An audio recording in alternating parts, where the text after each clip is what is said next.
আমি আসন্ন রমজান সম্পর্কে কিছু নসিহত করব। রমজান মাসে নিত্য প্রয়োজনীয় দ্রব্যের দামগুলো বেড়ে যাবে। অতএব রমজান আসার আগে কিছু কাজ করেন।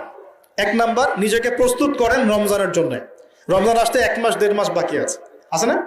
আগে মনটাকে প্রস্তুত করেন। রমজান, আল্লাহ আমাদেরকে রমজানে পৌঁছে দাও এবং বেশি বেশি রমজানে ইবাদত করার তৌফিক দাও।